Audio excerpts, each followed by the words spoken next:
we start with liabilities of hospitals.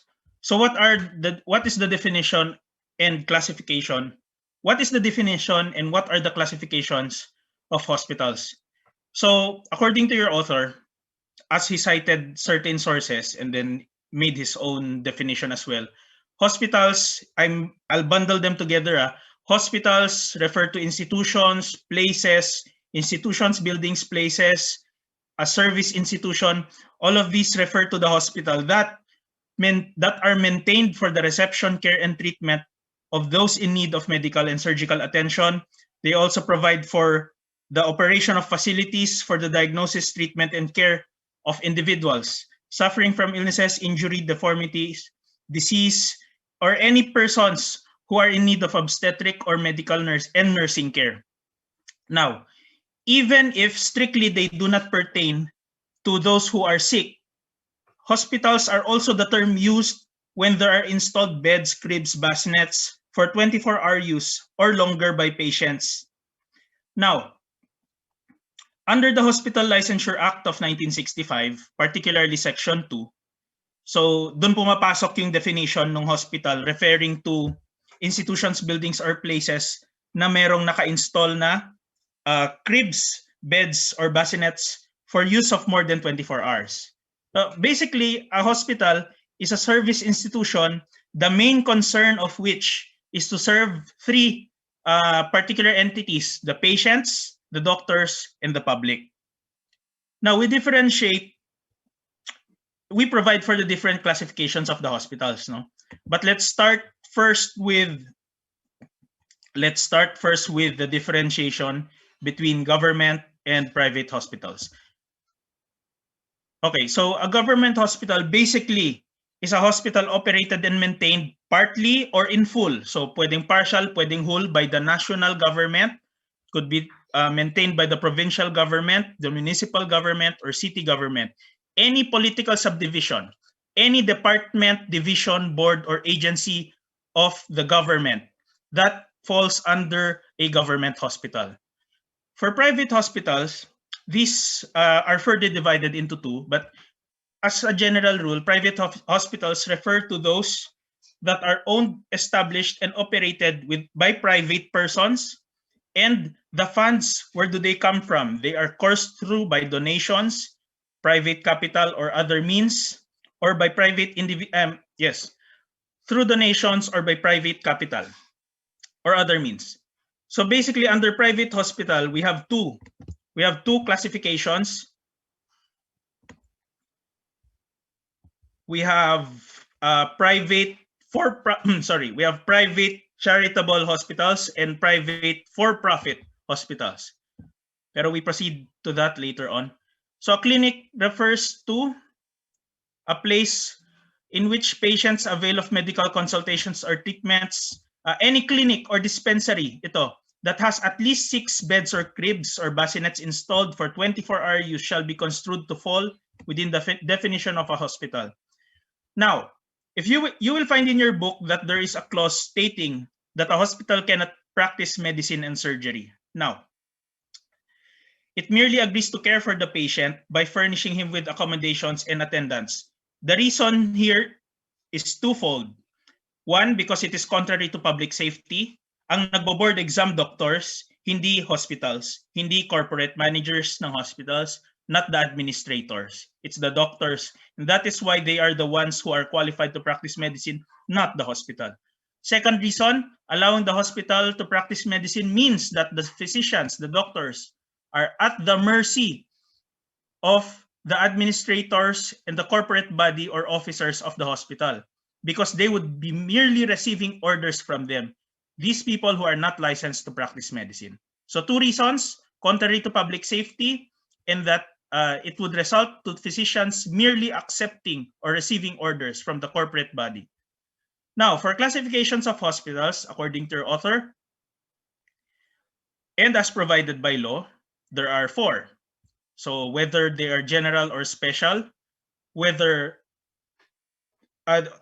depending on the classification or functional classification of the hospital, depending on the size or bed capacity, and number 4, whether or not these are training hospitals. So as to scope, general hospitals, substantial range of diseases or injuries. I've already provided the keywords there. So they are pretty self-explanatory. General hospital, ibig sabihin substantial range of diseases or injuries. Specialized hospital cater to a specific illness. They cater to specific illnesses. They conduct specific treatments. They focus themselves on organs affected, or they are focused on a class of people. So the treatments could be of a particular type of illness or for a particular condition. They could also refer to a particular class of patients. They could also refer to specific or particular organs or group of organs. So syempre, for example, we have the Lung Center of the Philippines, which deals mainly with pulmonary or respiratory related illnesses most of the time. That's just an example. Now, we also have functional classifications, and you will find them in your screen. Diagnostic hospitals, maternity, rehab, surgical, and cosmetic. So from the names themselves, you could already determine what they are for. Diagnostics, mainly for diagnosis. Maternity, basically for obstetrics and gynecologic conditions, rehabilitation, return to usual activities on the part of disabled patients, surgical hospitals, mainly, of course, surgical intervention, cosmetic hospital, physical or aesthetic condition, either by surgery or by physical means. Now, as to control and financial support, this is what I mentioned earlier about private hospitals. The subdivision of private hospitals could either be public or private. And under private, you have private charitable and private pay or for-profit. Now,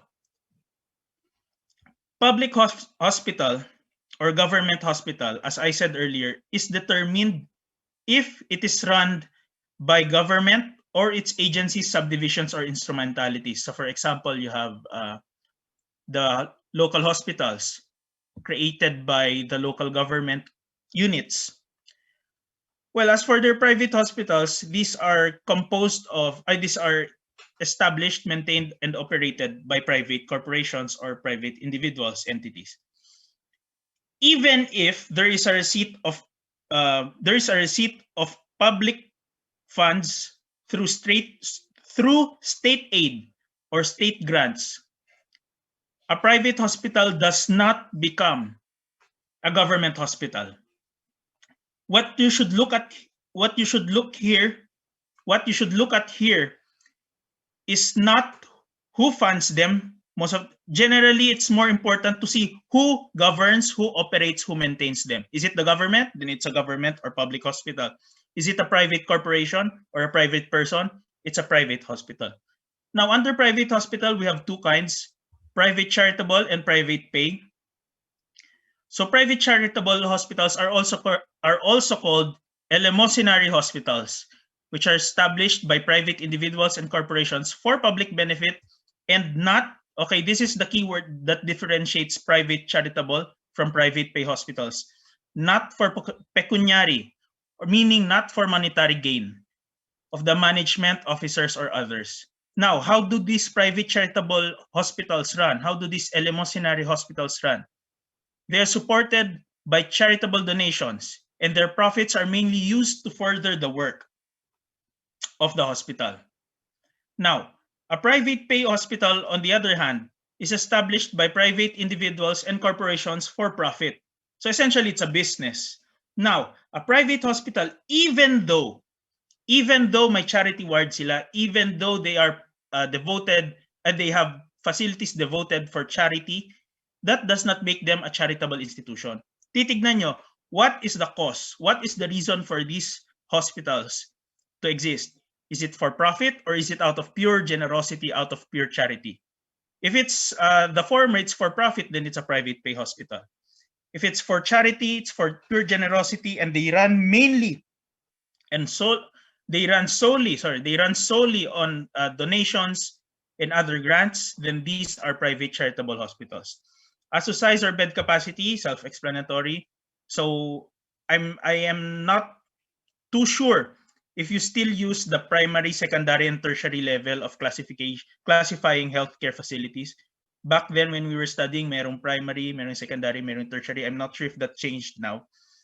But on the going back to the topic, on the size or bed capacity, so meron ding classifications yan, but I did not include them anymore. The author discussed it briefly, and I did not find the need to include it here. Now, as to whether it's training or not, the question here is whether students, student nurses, or clerks, those who are studying nursing, medicine, or other fields that deal with the practice of medicine and allied health, are allowed to undergo training as part of their curriculum. So whether or not, so merong medical and paramedical education. Now, who regulates the hospitals? Your book said the regulation of your hospitals fall onto the Bureau of Health and Medical Services, formerly known as, formerly known as Bureau of Medical Services. So this one. Yan. Yan yung dating term, naging Bureau of Health and Medical Services. They're considered the licensing agency. However, when I looked for this Bureau of Health and Medical Service, ang tawag na sa kanya ngayon, HFSRB na, under the DOH. So the Health Facilities and Services Regulatory Bureau. So what does that do? It is the licensing agency, definitely. So it sets minimum standards for the regulation of health facilities and services. Remember, Health Facilities and Services Regulatory Bureau, focus here are the hospitals and other facilities considered as hospitals under the law. So dapat merong magre-regulate, dapat may magmo-monitor, may mag-o-oversee na agency for that, or bureau in this case. So definitely that's the HFSRB. So disseminate regulatory policies and standards, monitoring of health facilities. Most importantly, itong dalawa, fact-finding on complaints and acts on complaints against hospitals and other health facilities. If you see hospitals violating certain policies which you believe is against the law, ang tatakbuhan nyo, HFSRB. You could report it to them. Now, what are the kinds of hospital regulation? We have state regulation, and we have,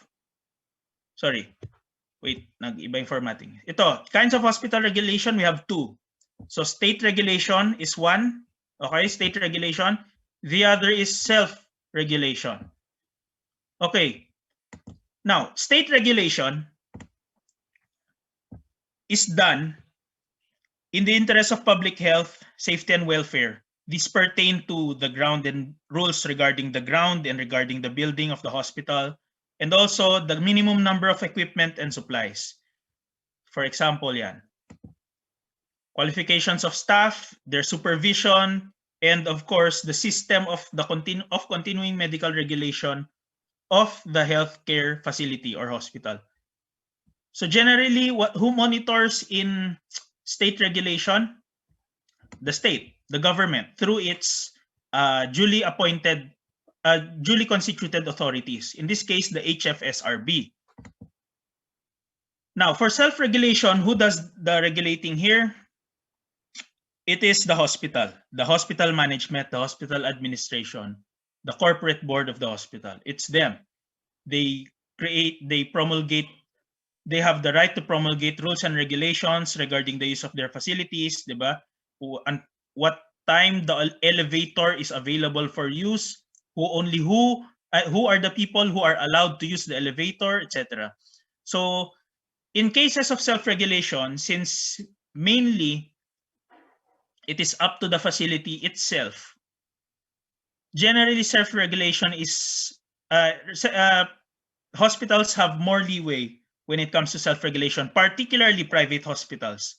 Remember, class, when we discussed the Bill of Rights last meeting, the application of the Bill of Rights applies mainly to violate, as a control to state power.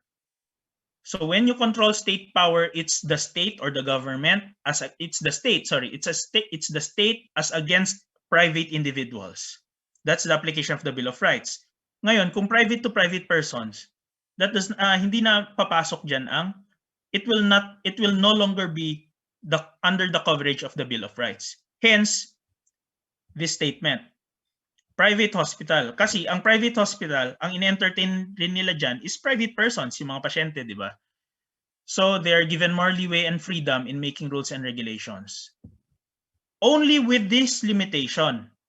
It's not arbitrary, it's not discriminatory, it's not unreasonable, monopolistic, or contrary to law and public policy. Kahit anong kontrata pa yan, class. Kahit anong kontrata pa yan, generally the law respects the obligations of contracts. However, kahit anong kontrata pa yan, once it goes against law, morals, good customs, public policy, that is void. That contract must be struck down. Okay, duties of a hospital.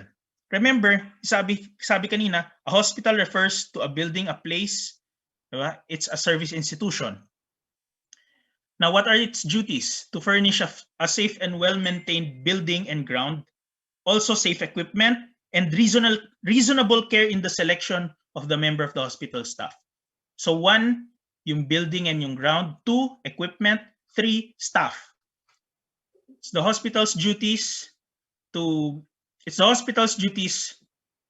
make good on these particular matters.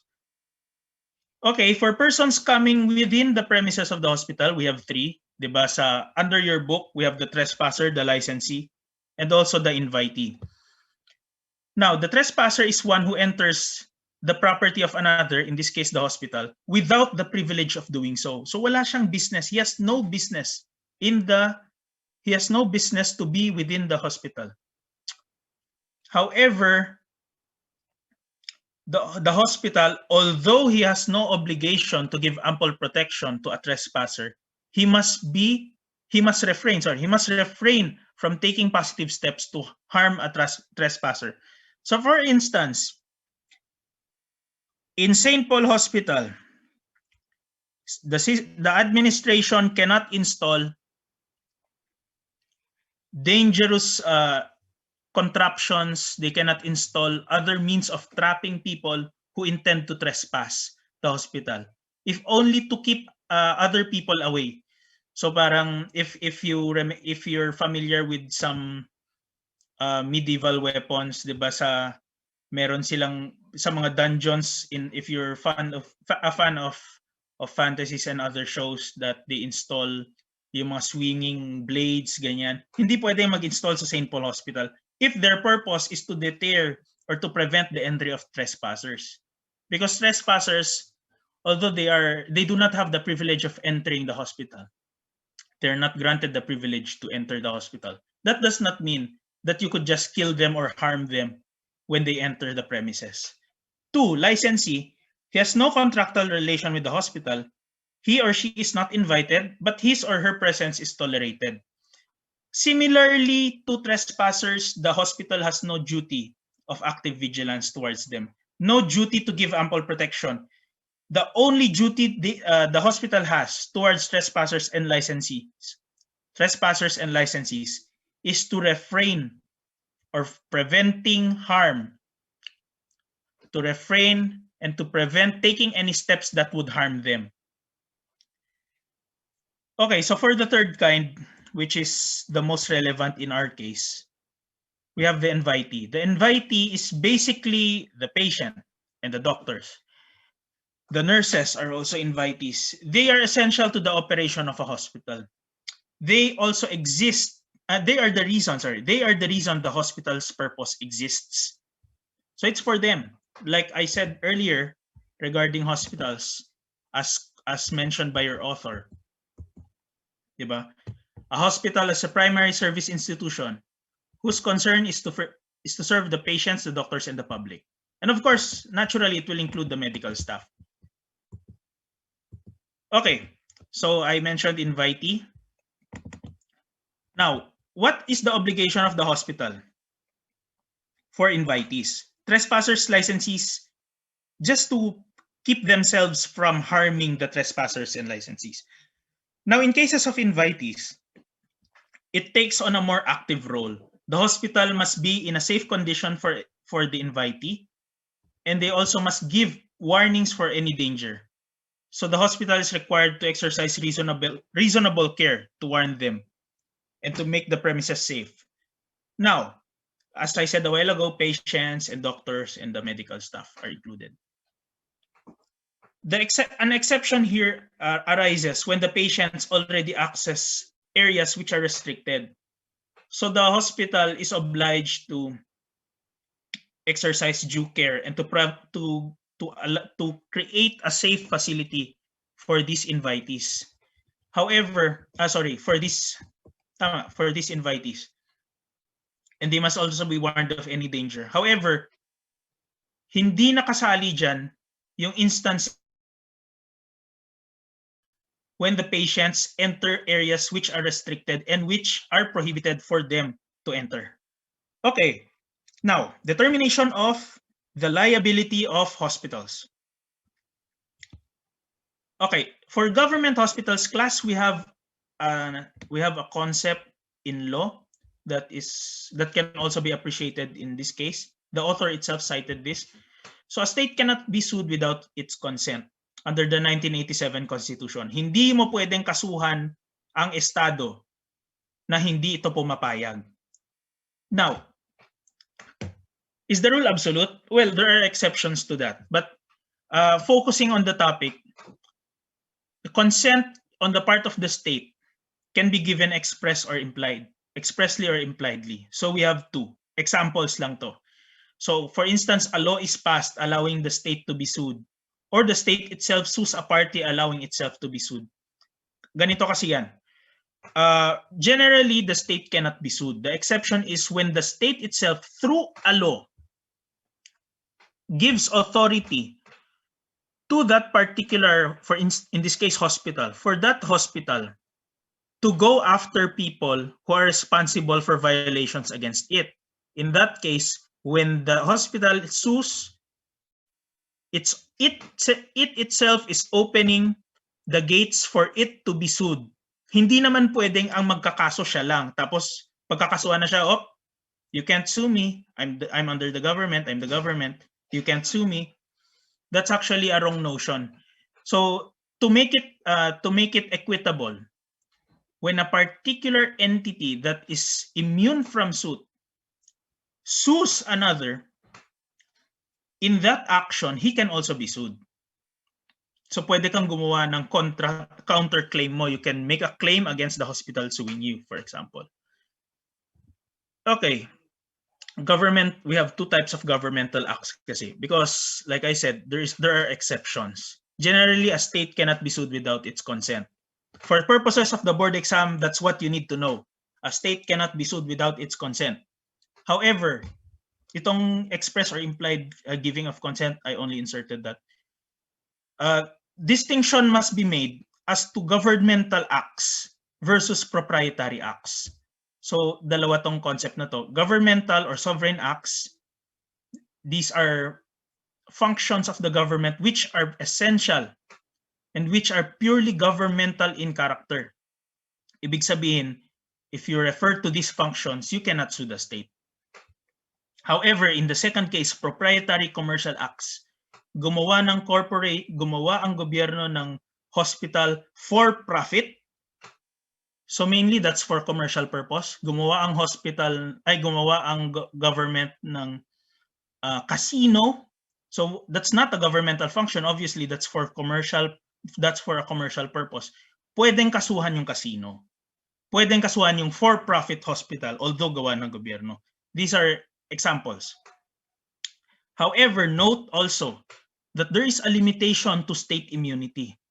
If the act you are complaining of, ang gusto mong ireklamo, ang gusto mong ikaso na gawain ng isang entity na subject to state immunity, na merong state immunity, unauthorized and illegal acts.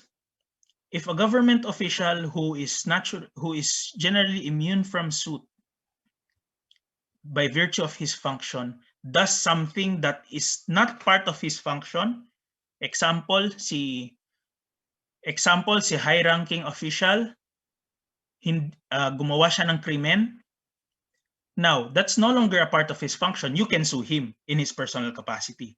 That's no longer covered by state immunity.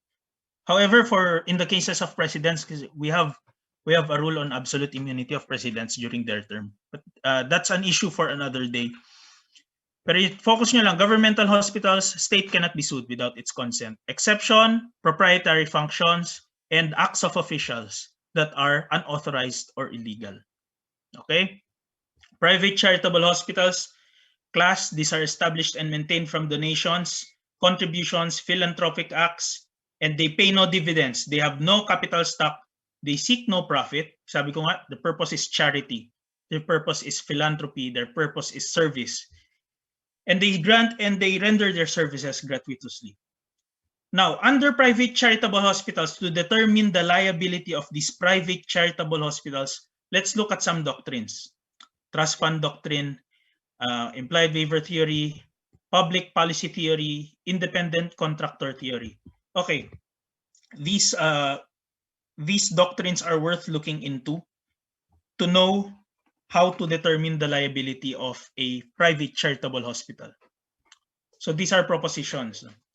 Under the trust fund doctrine, these contributions of hospitals are only held in trust by the governing body, which means that if you use the trust fund given by these persons who donated to the hospital for the payment of damages, that would be misappropriating. That would be diverting in a way that's not pursuant to their purpose. So ang purpose mo nga as a charity hospital, a private charity hospital, ang purpose mo is magpagaling ng tao gratuitously, as a form of public service, as a way of doing so in a gratuitous manner.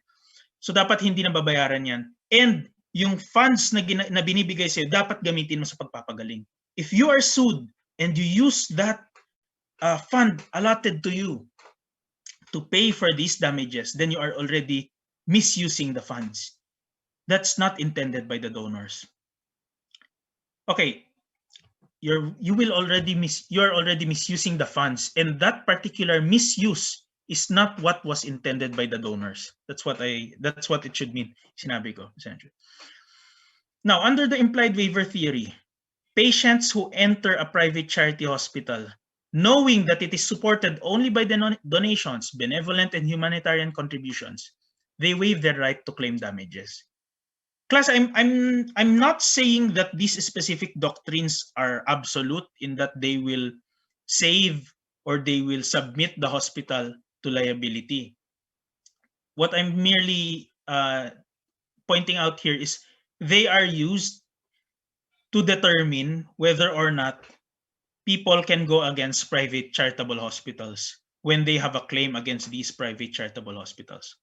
So anyway, going back. So ito, from the name itself, the implied waiver theory, when you submit yourself to a charity hospital, you are already impliedly waiving your right to go after them if they make a mistake. Is it just? I am of the opinion that it is not really a sound. It's not really a sound concept.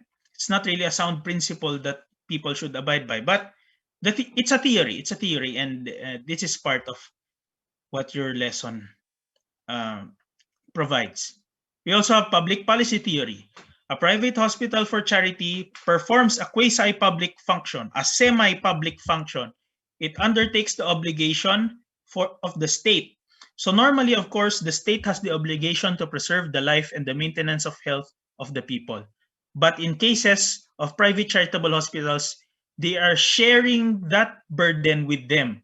So yung dapat sa gobyerno na primary obligation, na isa sa mga primary obligations ng gobyerno, a private charitable hospital is sharing this obligation as well.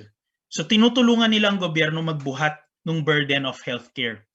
Now, if a government hospital is immune from liability, then it should also be a similar case for private hospitals for charity. So that's what the public policy theory says. Next, independent contractor theory. You will encounter this for a couple of times dito sa topic. Now, A patient who enters a private charitable hospital does not have a contract with the hospital, but with the attending physician. Now, this will depend on many factors, but for purposes of this particular discussion at this point in time, private charitable hospitals have no capacity to supervise the activities of the attending physician in the management of the patient. Sino bang nagpa-practice ng medicine? It's not the hospital, it's the doctor. And it is a general rule, even in the Philippines, even in our jurisdiction, that doctors are independent contractors. It's a general rule yan. But there, you will see later on sa mga susunod na topics, there are exceptions. Okay, next. Private hospital for profit. How is liability determined? Or what are their liabilities? Vicarious liability mainly. Just a moment. Okay. Vicarious liability for the negligent acts of its employees. Additional rules in worth taking note here are the administrative duties versus professional duties.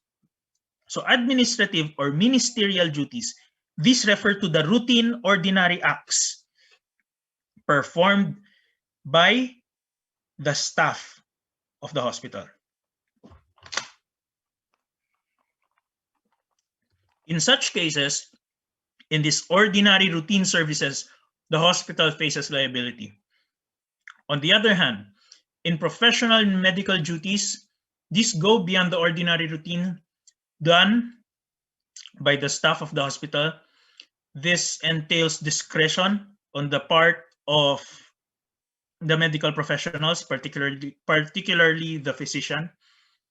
So the hospital employer must not be held liable.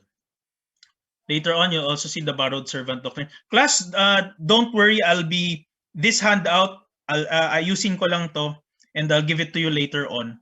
I'm just guiding you through it and to expound on some parts that might need clarifications.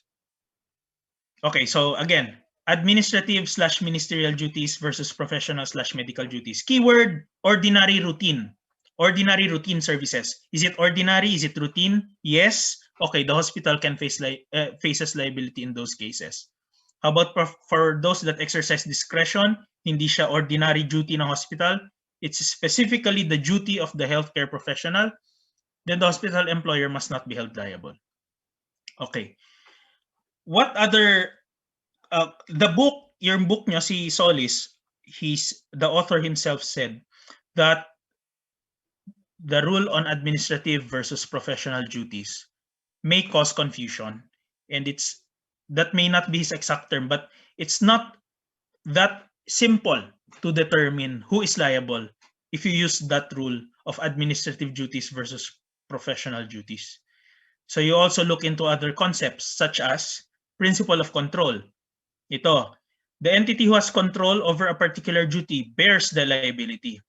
So depending on who has control over a particular act, it would determine whether it is the hospital only, the doctor only, or both of them who are liable.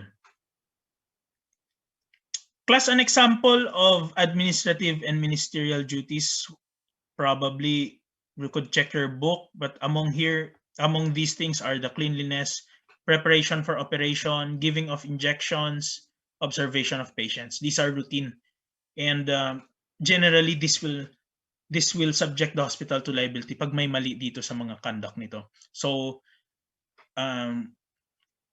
for instance, sa ward, hindi napunasan mabuti ng orderly yung basa na portion after mopping, and a patient or a relative of a patient slip, will the hospital be held liable?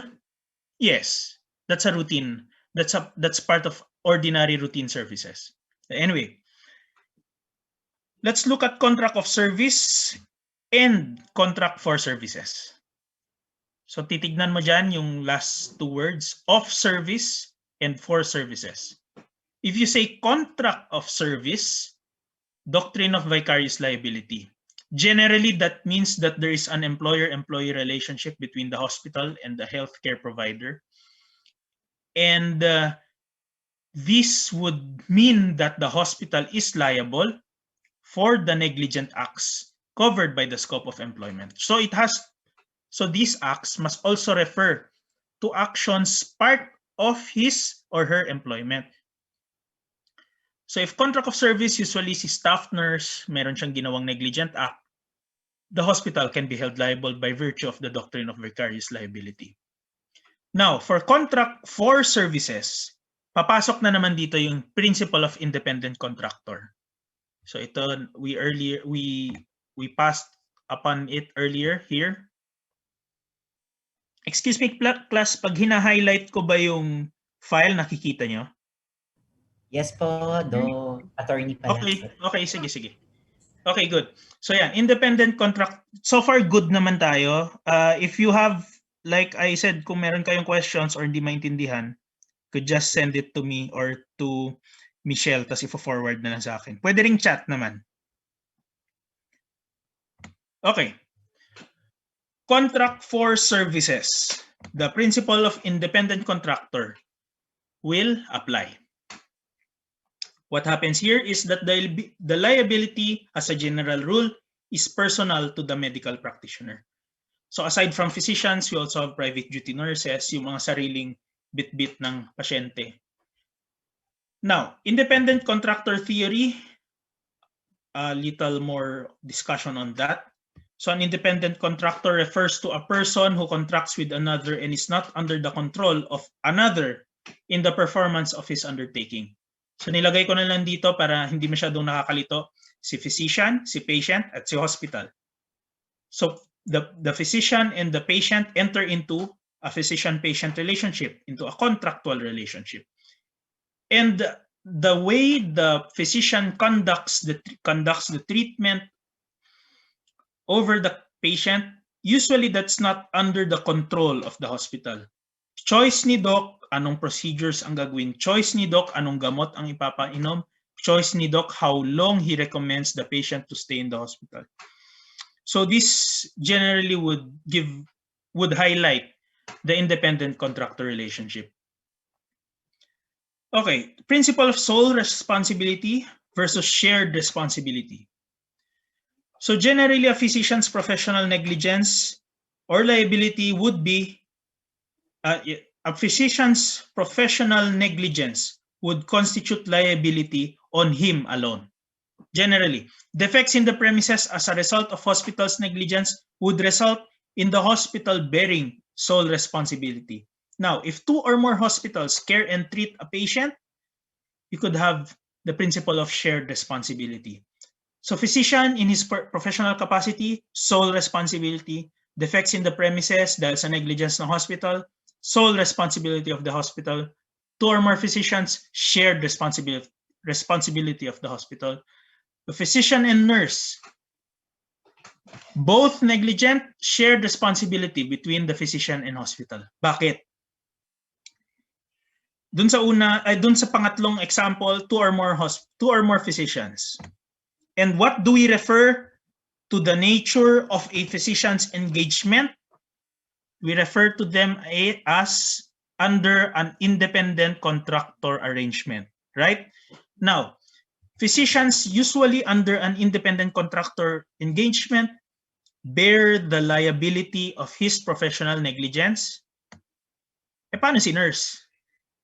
Well, to clarify, nurse employee, usually, ang namimili na niyan, definitely ang namimili na niyan, hindi usually. Ang namimili ng nurse, ang namimili ng medical professionals other than the physician, usually si hospital.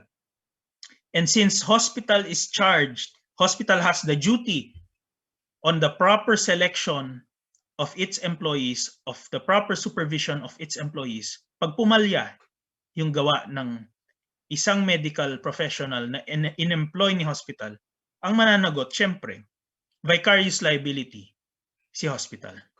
That's why there's a shared responsibility, not between the physician and the nurse, but between the physician and the hospital.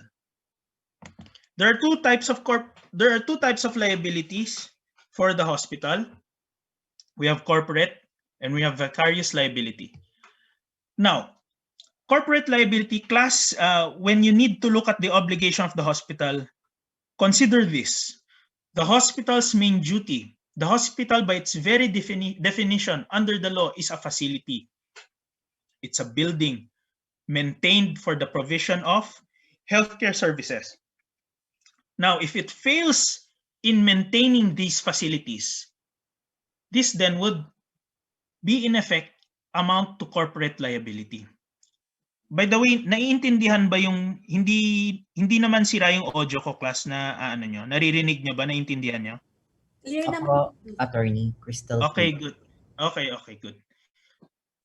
Now, like I said earlier, di ba, dun sa physician and nurse employee, dun sa part ng nurse, the hospital has the duty to supervise and the duty of properly selecting the nurses or the employees which are employed by the hospital. So it also falls in corporate liability kung pumalya or kung nagkaroon ng liability dahil doon. Sorry, no, it's the independent physician pala. Kasi independent contractors yun. Kasi pag yung nurse or employee yan, as I said earlier, sensya na class, it's vicarious liability for the acts of hospital employees. Andun na attorney, naka-highlight na attorney. Anyway, so corporate liability, basically failure to furnish accommodations. If the hospital fails to abide by its duties by definition, as required by law, corporate liability. Also, supervision of independent physicians. Although independent contractors yung mga yan, they still have to submit, of course, to hospital protocol. And if there's a mistake on the part of the hospital on these matters of careful selection, review, and supervision of independent physicians, then corporate liability ang pasok. But there is a distinction. Kung ang physician ay employed mismo ng hospital, although this is not common. And it happens in cases of residents, vicarious liability. Now, of course, hindi lang naman qualified and reliable nurses.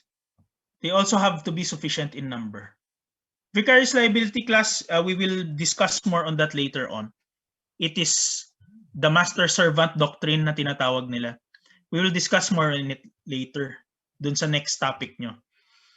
But it's not enough that you have qualified and reliable nurses. They should be physicians.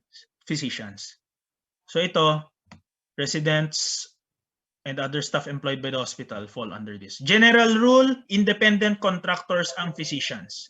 Exception, we have exception by way of example, resident physicians. Kasi if you undergo resident training, if I'm not mistaken, you are submitted to the authority of the hospital. Syempre, ano ka dun sinesweldohan ka dun, and then you also follow their policies.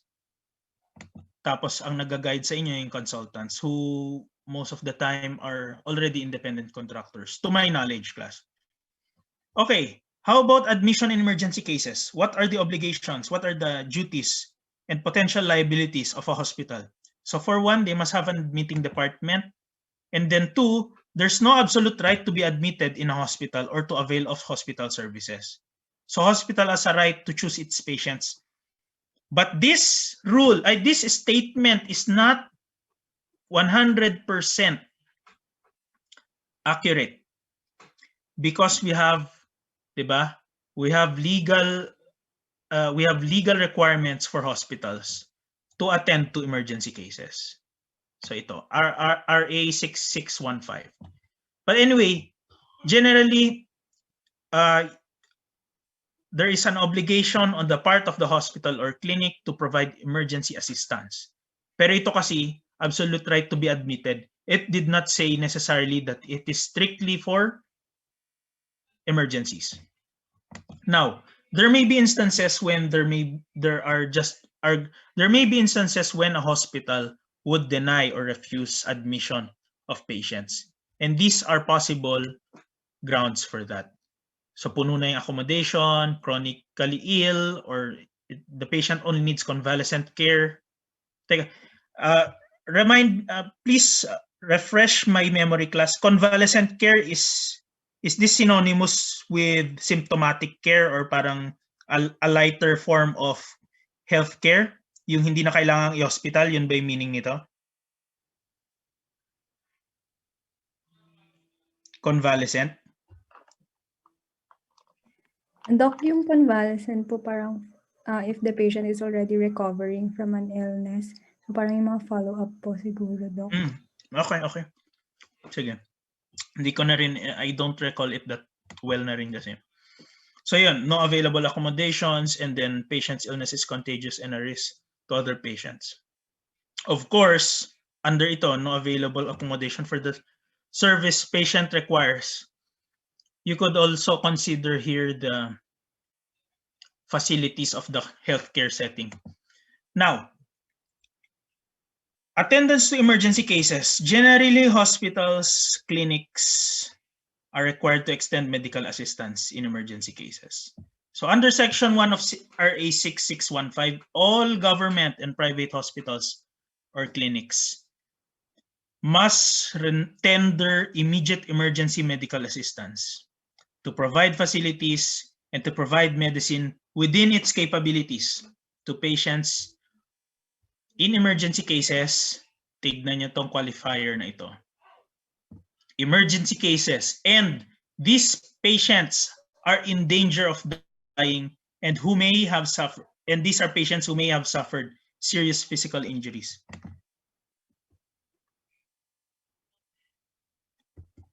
Yeah. Ito, hindi na to, pero sige. Hospital director, administrator, officer in charge, even the physician in the hospital, medical center, or clinic, if they refuse or if they fail to follow the law requiring the tendering of emergency care or emergency assistance to these patients who are in danger of dying or who have suffered serious physical injuries, pwede silang makulong. And there may be a fine. Is it only them? Actually, pwede rin ito. Nurse, midwife, medical attendant to extend the appropriate assistance. Who neglect to notify or call the physician. So kung wala si doc, kahit man lang merong magre-refer sa kanya regarding that issue. Pero generally dyan, syempre, the entities who will be most commonly held liable are the directors, administrators, officers in charge. As for the government hospitals, it would be in addition to any administrative actions. This is the burden of being in public office or in public service. If you're part of the government class, you have what they call threefold liability. It means if you perform an act which is found illegal, hindi naman automatic, it's not automatically civil only, criminal only, administrative only. You could have up to 3 of those at any one time. And that's the burden here. In cases of private doctors, there can still be administrative liability, but it would be to a lesser degree. It would be more on the profession itself and not on the public service aspect. If you work as a government doctor, you may be subjected to civil liability, you may be subjected to criminal liability, you may be subjected to administrative liability as a doctor and as a public official. But in cases of private doctors, syempre mawala yung public official aspect niya. So here, even in the cases of government hospitals, administrative actions may still be filed. In case of private hospitals, the penalty would include revocation of license. Now, hospital deposit law. The oldest law available that I know of is BP 702. Baka ito pa yung nakikita nyo sa reviewers nyo. This law was released 1984. So pasok pa kasi 1988 yung book nyo. However, on 1997, we have this, RA 8344. What did it do? It only expanded naman. Nagdagdag lang siya ng, it only added some changes to BP 702. Also with RA 10932 on 2017. So what did it do? It increased penalties, it added some definitions, it expanded some existing definitions. So here, we could see the definitions. So what is an emergency? Under these laws, BP 702 as amended, para hindi kayo malito. So as not to cause confusion, just say BP 702 as amended. If you say as amended, you're already including 8344 and 10932. Bear with me, class. Medyo matrabaho kasi if you study with the legal aspect of things. Now, a condition or state of patient, ito. Based on the finding of a prudent medical officer on duty, there's immediate danger where delay in initial support and treatment may cause. These are the possible effects: immediate danger for loss of life, permanent disability, or permanent injury or loss to her unborn child, and non-institutional delivery. Non-institutional delivery basically is being born outside the hospital or clinic setting. So serious case, yeah, basically grave danger, and similarly to the cases of emergency. Emergency treatment and support, sahin nyo na lang. Basic emergency care. Basically, that's what basic emergency care is, what you need to extend, and what you will provide include initial diagnosis, use of equipment and supplies to address the emergency situation lang naman. And then necessary medical procedures and treatment administered to a woman to ensure safe delivery of the newborn. So in these new laws, class, most of them they expanded to include care for the unborn child. Stabilize. What is stabilize? Kasi the rule here is that there must be an assistance rendered in emergency cases to patients until they are stabilized. So basically, stabilize refers to the provision of necessary care until they can be discharged or transferred to another hospital or clinic with a reasonable probability that they will not deteriorate physically during discharge or transfer. So safe, yun pag they will be, it's a state of maintaining their health so that they will not be put in danger should they be transferred or discharged. So yan, non-institutional delivery outside of a health facility. So delivery outside of a health facility after an initial consultation was done in a health facility. So nakikita nyo ng mga anak si mother, ang ginawa ng doktor is pinauwi niya or pinaalis niya. That would fall under non-institutional delivery.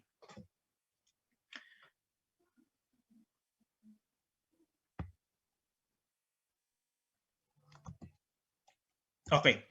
Now, in emergency or serious cases, once you render the necessary aid, you can transfer the patient if there is inadequate medical capabilities of the hospital. You can have the patient transferred where the appropriate care may be given. Dapat may consent, however. So the patient or his next of kin consents to the said transfer, and after receiving hospital or medical after the receiving hospital or medical clinic agrees to the transfer. However, when the patient is unconscious, class, in cases when the patient is incapable of giving consent, the physician can transfer even without the consent of this patient. And such transfer shall be done only after necessary emergency treatment and support have been administered to stabilize the patient. So, pag stabilize, like I said, safe for discharge, safe for transfer without deterioration on the physical condition of the patient. Okay, class, in case death, permanent disability, or serious impairment of the patient's health takes place, or if there's permanent injury or loss of the unborn child due to the denial of admission, then there is a presumption of liability against the hospital medical clinic and the official practitioner or employee involved. Presumption of liability lang yan. Excuse me. Violations, sabi ko nga earlier, if you have complaints with hospitals, if the hospitals violate licensing laws and other laws where they are required, which they are required to comply with, then you file it with the HFSRB under the DOH. Transfer and discharge. So it must be done only in a condition of emergency cases, only if the condition of emergency ceases to be a threat to the life, and it will not impair the life and health of the patient. Stabilized. Pag stabilized na siya. Of course, discharge, on the other hand, is when the physician considers that the patient need no longer be hospitalized. Pwede na siyang ipalabas. However, there must be an evaluation of the patient's condition. Now, what if the patient refuses either to be hospitalized or to leave the hospital? If the patient refuses to be hospitalized, he cannot be lawfully detained. Kung ayaw niya magpa-hospital, hindi pwedeng piliting ipasok sa hospital. But he must be fully informed, he must be intelligently informed by the physician on the untoward effects of leaving the hospital. If the patient still forces or still pursues his desire of leaving the hospital, even after the physician already informed him of the consequences, of the dangers, of the risks, then the physician must respect the patient's wishes. Pero for your safety class, have the patient sign a release form. If you do not allow your patient to leave, there are some violations under the law. So this is what your author mentioned. Article 268 of the Revised Penal Code. This is a slight illegal detention. Because if you force a patient to stay in the hospital and he does not want it, remember class, liberty. Liberty, kalayaan ng tao. Kalayaan niyang lumabas, kalayaan niyang pumunta kung saan niya gusto. If you impede, if you negatively affect that, if you restrict that, then that is a cause for slight illegal detention. Yung kapatid mo, you have a sibling whom you do not want to leave the house. To make sure that he or she does not leave to make sure he or she does not leave the house, you lock the door from the outside. That could be illegal detention because you are impairing the liberty of your sibling. Now, if the reason for your detention of the patient is due to his non-payment of hospital bills, ito siningit ko. RA 9439, Act prohibiting detention of patients in hospitals and medical clinics on grounds of non-payment of hospital bills or medical expenses. Okay, so liability for infection class, hospital may be held liable for failure to afford patients with adequate protection against infection. So for prevention, of course, there has to be a care of the plant or the hospital, the facilities, the screening of personnel, the care of equipment, the use of aseptic techniques, to be careful with the use and reuse of supplies, and to make sure that what the supplies they use are not defective. So let's provide for some examples in your book. Itong isa, a patient was injected with a medication, and because the needle and syringe were unsterile, baka ito pa yung time, this could be the time when needles and syringes were still autoclaved. And the nurse also did not disinfect the skin prior to administering the medication. So, nagkaroon ng staph infection. That is a liability of the hospital. Contact also with infected patient or cross-infection, and negligence of personnel and staff. Hospital personnel, a source of infection, could also be a source of liability for the hospital. Okay, for ancillary services, class in emergency rooms, you have the examination of the patient and the performance of the specific medical or surgical procedure. These are the two aspects of emergency care. Of course, the assessment or the examination and the intervention or the performance of the specific medical or surgical procedure.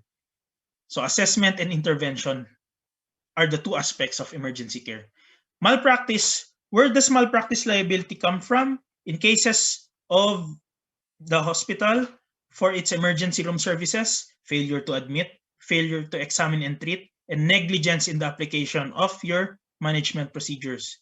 ER records, they should have proper identification, they should be comprehensive such that they have description of the sickness, injury, and description of what was done or prescribed, signed by the individual who rendered the treatment or prescribed for the patient. So si doc or si nurses, whenever their services come in, they have to sign.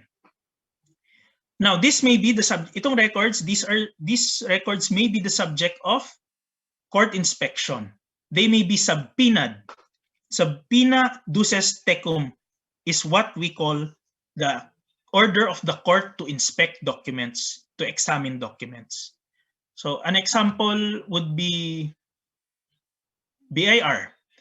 In cases when BIR performs an audit, pag gustong tignan ng BIR ang records mo bilang isang taxpayer, the BIR or the Bureau of Internal Revenue could call on you and order you to, although in this case, hindi sila court, I'm just using them as an example by analogy. The BIR could order you to present your books of accounts, yung mga libro na sinusulatan nyo ng transactions nyo, your tax returns which you have filed before.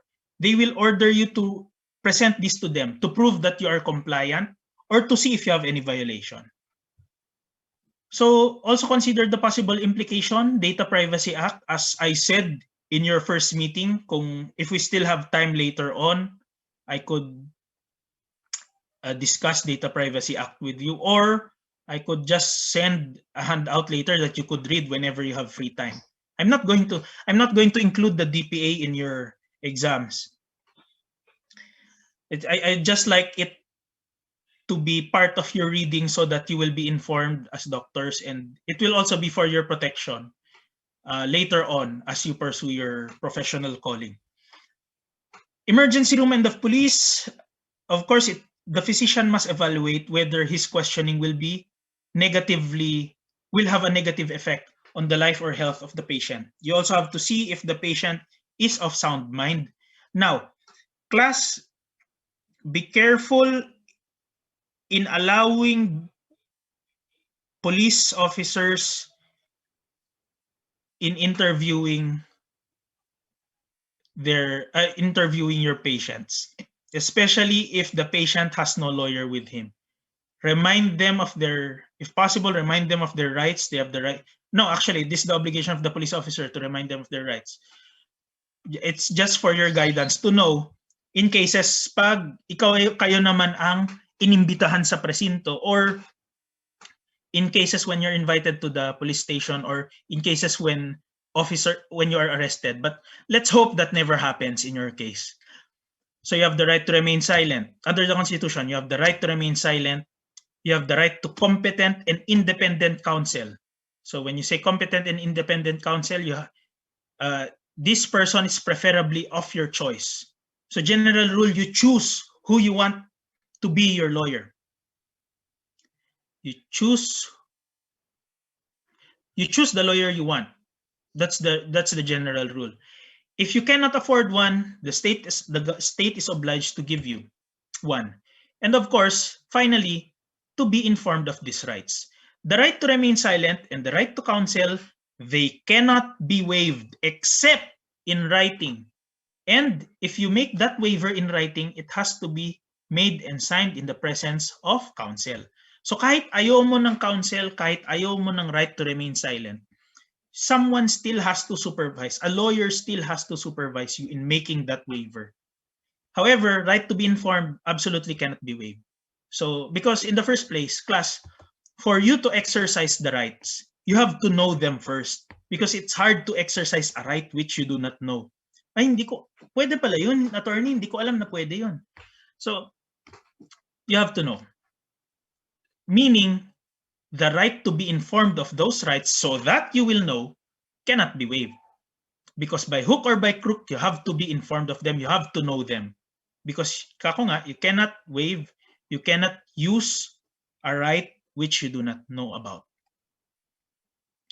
Now, right against self-incrimination, worth noting, is blood testing violative of this right against self-incrimination if the police officers or the investigating officers will submit your client for blood testing and he invokes the right against self-incrimination, will that work? Generally, no, because right against self-incrimination refers only to testimonial compulsion. Pag pupumilit on saying something that would negatively affect you later on that would or saying something that would point the guilt towards you, point or impute the act towards you. In short, naghukay ka ng sarili mong libingan, di ba? You're digging your own grave, pinapahamak mo ang sarili mo. That generally applies only to testimonial compulsion, verbal means. Now, treating unconscious patient in the emergency room. General rule, patient should pay unless treated out of pure generosity. Remember what I mentioned yesterday? This one, Article 2167. If medical assistance is given to a person, a person who is injured or seriously ill, and he's treated or helped while he cannot give consent, then he still has the obligation to pay for the services of the doctor, except when the services have been rendered out of pure generosity. I mentioned this yesterday in our last meeting. So tawag dyan quasi-contract. Anyway, sinama ko lang dyan for additional information. Ambulance service, negligence of the ambulance driver. If the ambulance service is part of the in-house hospital service, of course, the hospital is liable. But if it's only outsourced, then the operator is liable. Because sometimes that happens. May mga hospitals that instead of providing or getting their own ambulance, they just hire the ambulance of other operators. And in these cases, if the driver is negligent, the operator is liable. Pharmacy, the pharmacy of the hospital, take note of this. Illegible handwriting is not a valid defense for a pharmacist. Okay, some violations, class, take note nyo na lang ito. We already have a new law for this, RA 10918. We used to have this, RA 5921, the law regulating the practice of pharmacy, but we have a new law here now, 10918. So some violations, compounding and dispensing not in accordance with good manufacturing practice, etc., etc., Philippine practice standards for pharmacists.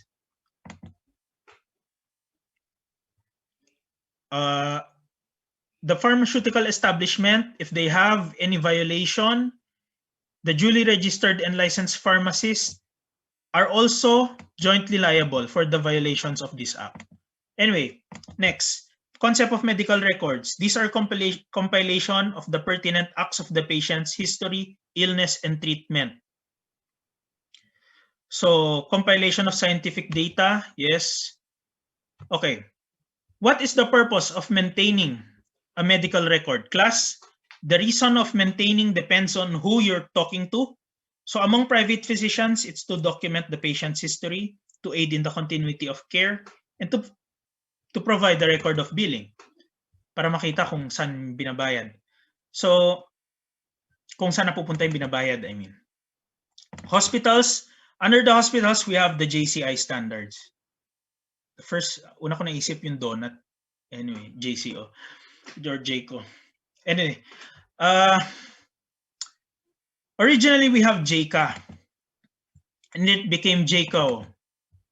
Now it's JCI. At present, it's JCI. So, according to JCI, the purpose of medical records with respect to hospitals is it serves as a basis for patient care and serves as a basis for continuity in the evaluation of patient's condition and treatment. So basically, it serves as a briefer on the patient's condition and his treatment. For a more legal standpoint, it's also documentary evidence of the patient's medical evaluation, treatment, and if there are any changes in his condition. It's also documentary evidence of communication between the practitioner and other members of the healthcare team.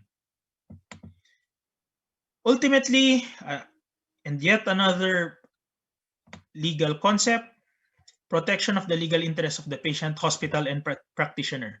The rule, if I remember correctly, back when I was studying in nursing, if it was not recorded, it did not happen. That's the importance of being critical with your patient's records. Now, so among private physicians, for documentation, hospitals, for planning patient care, and as well as documentary evidence, and for the protection of the patient, hospital, and practitioner. And then records maintained by private physicians and hospitals. Convenience and necessity, as required by the hospital licensure law. Ayan. Now, what must be included in the patient's record?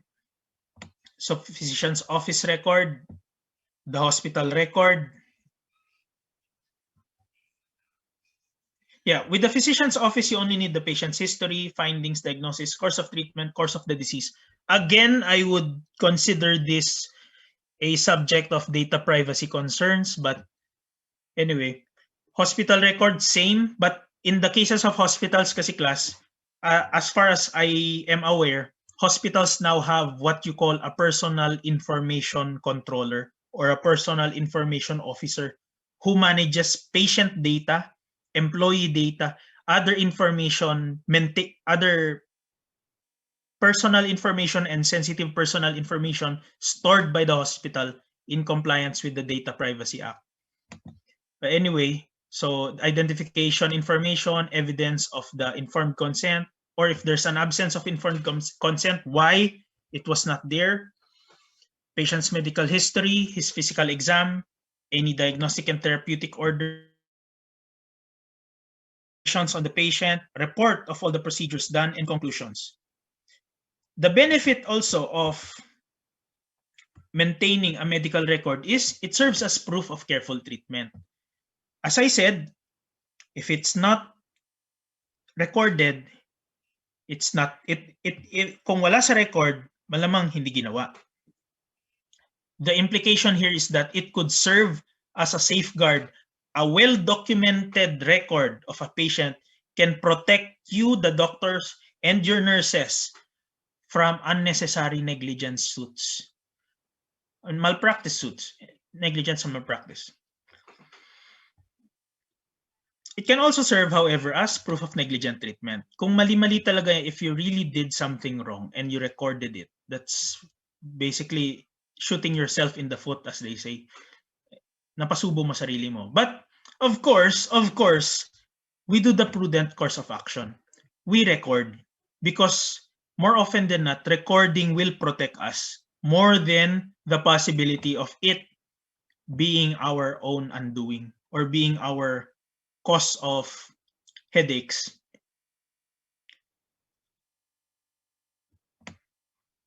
If you violate the confidential nature of the records, we have the Code of Medical Ethics, which has already been revised. Class, remember what I mentioned last meeting? Yung 2019 version na ang Code of Ethics nyo, jointly adopted on September 2019 by the PRC and the Philippine Medical Association. Now, when can the records of the patient be disclosed? Of course, when the patient requests for it, when the law itself requires disclosure, and when a court order is made. The attending physician has no say on who can and who cannot see the record. Hospital security, peace and order. I added this, grounds for warrantless arrest. You have your in flagrante delicto. You're seeing someone who is attempting to commit, who is committing, is attempting to commit, and who has just committed a crime. Pwedeng arrestuhin, you can arrest that person even without a warrant. Doctrine of hot pursuit. A crime just took place. and based on your personal knowledge, you have reasonable ground to believe. You believe that that person whom you see, and whom you want to apprehend committed the crime. So may nakitang patay na katawan. For example, you see a dead body filled with stab wounds, and you see a man running away from the direction of the corpse, and you see him holding a blood-stained knife.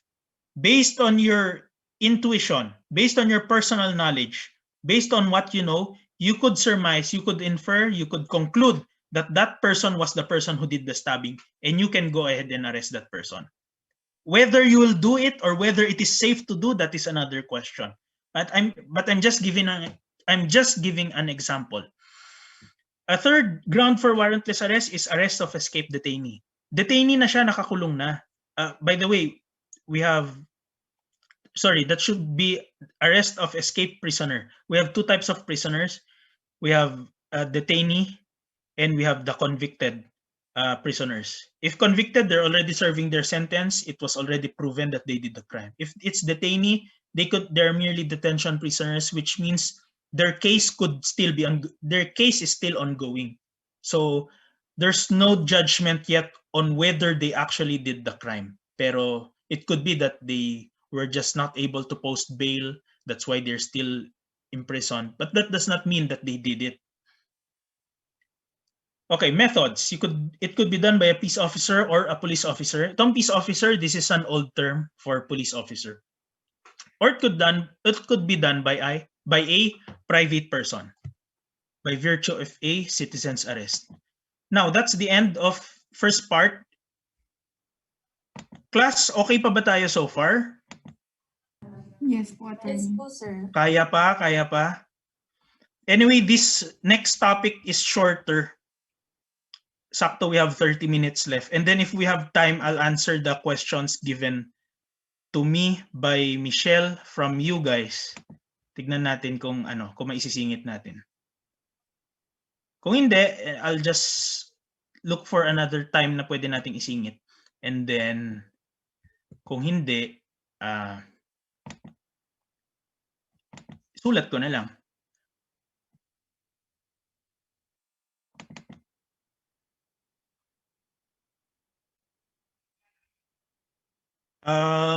Can you see this presentation, Doctrines of Medical Malpractice?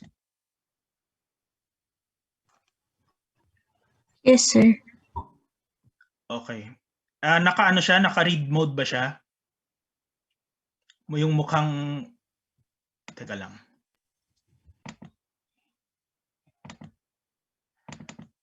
Ayan. Okay. Doctrines of Medical Malpractice. I went over the book and I saw that what the author has in his table of contents is actually other doctrines of medical malpractice. Tama ba? Tama ba yun? O ata. Basta yun. So I also looked into the civil liabilities of the physician, if that's okay with you. So breach of legal duties. Class, what is instructive here is Article 2167 of the New Civil Code. May makikita kayo you will see some parts of your handout saying NCC. If you see NCC, that means New Civil Code. Si author kasi, ang sinasabi niya is Civil Code lang. But actually, what he really means is New Civil Code because we have an older Civil Code. We have an older Civil Code that's not in use anymore because that was issued during the Spanish era pa. Anyway, Article 2176. If by act or omission you cause damage to another and there is fault or negligence in your part, you have to pay for the damage. If that fault or negligence took place and there is no contractual relation between you, it's called a quasi-delict. Okay. You will understand more as we go forward. So the primary basis of the cause of action, if you say cause of action, class, this is the reason. This is the ground for you to sue someone. A cause of action, dahilan para kasuhan ang isang tao. So basically, the primary basis of the cause of action is negligence or fault. Negligence or fault, kasalanan. Another term for fault under the law, culpa. So you see, hindi mamaya. So the culpa or the fault of the physician as the person directly responsible for the injury sustained. General rule, a malpractice action against a physician is generally based on torts or quasi-delict inasmuch as negligence is alleged as a ground for injury. You have to note, however, may nabasa kayong quasi-delict. Quasi-delict happens if there is no pre-existing contractual relations between the parties. Walang kontrata. But if you recall our topic, physician-patient relationship is, what is its nature? Anyone?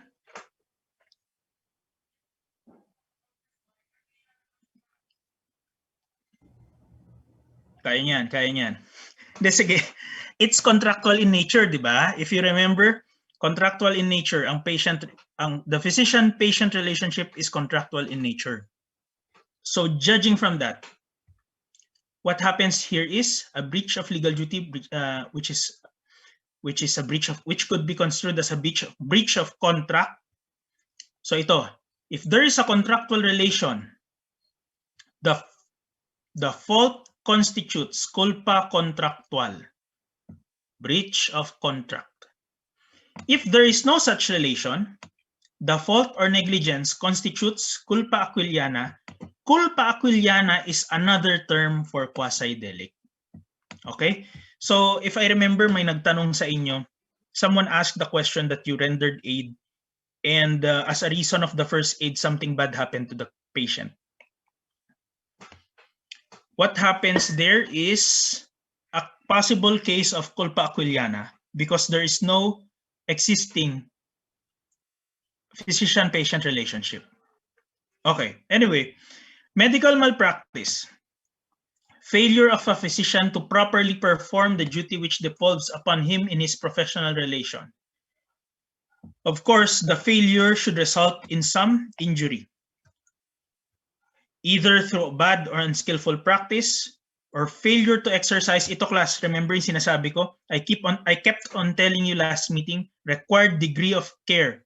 The standards of practice, you have to follow it because we have a required degree of care, skill, and diligence. There's a standard which you should follow. As long as you stick to that and do your best to stick to that for the betterment of your patient, in the best interest of your patient,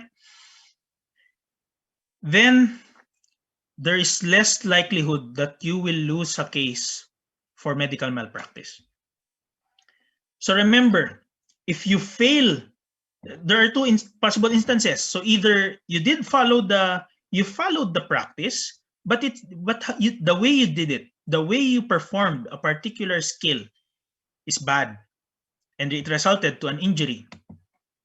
Another is you failed to exercise the required degree of care, skill, and diligence. You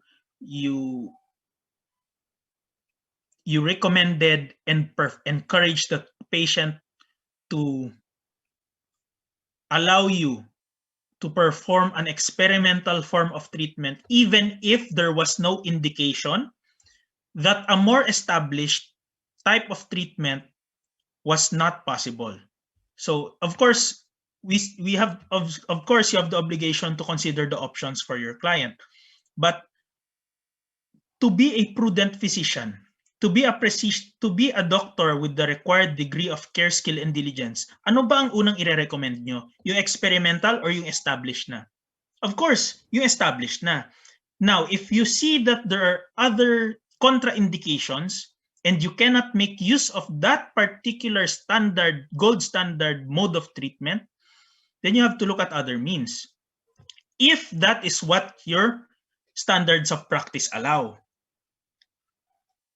Okay, so ito nga, hindi mo nagawa yung required degree of care, skill, hindi mo nagawa yung required degree of care, skill, and diligence, contrary to accepted rules, and Of course, with injuries resulting to the patient. I keep on saying injuries. Bakit? We'll go to that. Remember, class, the term actually, as far as I remember, when I was still in my nursing years, to simplify it for the students, what the professors kept on telling us was that malpractice refers to acts of commission, while negligence refers to acts of omission. Malpractice daw pag may ginawa ka na hindi ka allowed gawin, negligence kung nagpabaya ka. But either way, medical malpractice is a misnomer because the proper term should be professional negligence. If you fail to do what is required of you, if you fail to do the required degree of care, skill, and diligence, that is still negligence. Now, this is for your reviewers later on might have a different take on this, but from a legal standpoint, generally, if there is a tort, a breach of legal duty, generally what we call that as lawyers is negligence. Pero tignan niyo na lang. I defer or I would yield, I would give way if a proper authority in the field of medical jurisprudence would say that I am wrong. Okay. Now, elements of medical malpractice. Ito na. I-highlight ko. This one until here. This is essential. Ang kailangan nyo lang i-memorize, gawin nating simple. Let's start with the 4 Ds. Because these 4 Ds also refer to the elements of medical malpractice. So the 4 Ds also refers to the elements. The author discussed them separately, so I also added them separately. So first D is duty, second is dereliction, third is damage, and last is direct. Duty of the physician to his patient, dereliction, failure to perform that duty, damage. Kaya sinasabi kong dapat may injury. Kaya sinasabi kong paulit-ulit na may injury because there has to be damage. If you say elements, when you say elements, all 4 of these should exist. If one is missing, then that would not be enough to constitute medical malpractice. My duty, my damage, and my duty, my damage, pero walang dereliction, walang pagpapabaya. That is a defense. Walang duty, my dereliction, my damage. It could be something else.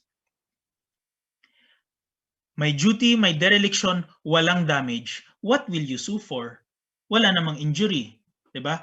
And fourth, anyway, so duty, dereliction, damage, and direct. When you say direct, there is a causal link. The negligence or dereliction is the direct cause of damage. So first is duty, doctor to patient. Dereliction, failure of the doctor to perform his duty. And damage, so patient sustains damage, suffers damage, and there must be a direct link between dereliction and damage. Nakukuha ba, class? Or hindi? Okay. Kung hindi, I'll proceed and medyo maki-clarify ito. First, physician has the duty to his patient, and he failed to perform that duty, also known as dereliction. Injury was sustained due to said failure. Damage. Failure to perform is the proximate cause. Failure, dahil sa failure, nagkaroon ng injury. Yun lang yung fourth element. Physician has duty, kaso lang, he failed. Nagkaroon ng injury si patient. And finally, yung failure naging dahilan ng injury. Yung failure naging dahilan ng injury, that is what I'm saying, causal link. That's also what you call proximate cause. The failure led to the injury. That is the fourth element. Tapos, here's something to add. In cases of criminal medical malpractice, there's also one additional element. The act of omission, the act or omission complained of must be punishable by law at the time it was committed. This is criminal medical malpractice. In cases of crimes kasi class, if you do an act and that act is bad, but it is not punished by a law, it is not punished by a penal law, then what you did, although it is bad, is not a crime. For example, Data Privacy Act. You violated the privacy of a person and you are not authorized to handle his sensitive information. Before the Data Privacy Act was created, well, that's already a bad act. You violated the privacy of another. They could sue you for civil actions. They could sue you for civil liability. Pero because there was no crime punishing the violation of data privacy yet, there was no law punishing violation of data privacy yet at the time na wala pang Data Privacy Act, hindi pa siya crime. An act will only become a crime when a law criminalizing that act is created. So another example, Safe Spaces Act, Bawal Bastos Law. Ang pambabastos, generally, there are other sources there. But for example, catcalling. Hindi, pwede rin eh. But there's another law for that, but it's very mild. But what I'm trying to say here is that without a law punishing a particular act as a crime, that act, no matter how bad, no matter how evil, cannot be considered criminal. So hindi pwedeng gagawa-gawa ka lang ng crime. There has to be a law backing that up. And in cases of criminal medical malpractice, because there is a law punishing it with fine or imprisonment, then that will already constitute criminal medical malpractice. Okay, anyway. So duty, failure to perform that duty or dereliction, there was damage or injury, and there is a direct cause of damage. The negligence is the direct cause of damage suffered. The failure is the direct cause of the injury. Yun yung 4 Ds of medical malpractice. That's the elements. Yung criminal +1, punishable by law. Kung criminal yan. But generally, kung civil yan, you just need the 4. Now, how do you see the link? Itong direct na to. Yung link between dereliction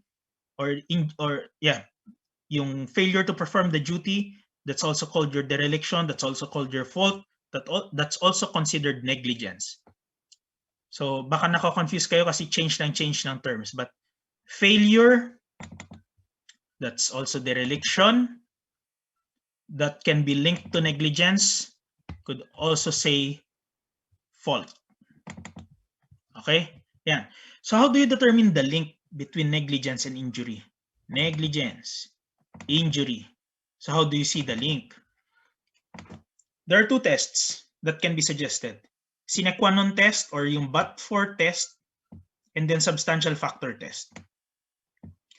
But-for test under your as provided in your book, ito lang yung tatanong mo sa sarili mo. Kung hindi niya ginawa yung mga nangyari, nagkaroon ba ng injury? Kung hindi niya yung ginawa, nagkaroon ba ng injury? Kung oo, hindi niya ginawa, nagkaroon ng injury. Oo. So kahit hindi niya ginawa yun, may injury pa rin. Even if he did not do it, there's still an injury. That is not the direct. The direct link is not established. But did he do it? If he did not do it, would the injury have still occurred? No. Kung no ang sagot mo, ibig sabihin, this means that his doing the act had something to do with the damage sustained. And it means that negligence caused the injury. and there is a causal link. So for instance, I push the patient. I am a patient. For instance, I'm an orderly. I push the patient. The patient fell down the stairs, and then that's already criminal. No, I'm an orderly. I was not able to clean up a puddle. May basa sa hallway ng ward, hindi ko nilinis, nadulas yung isang pasyente na nag-ambulate, naglalakad.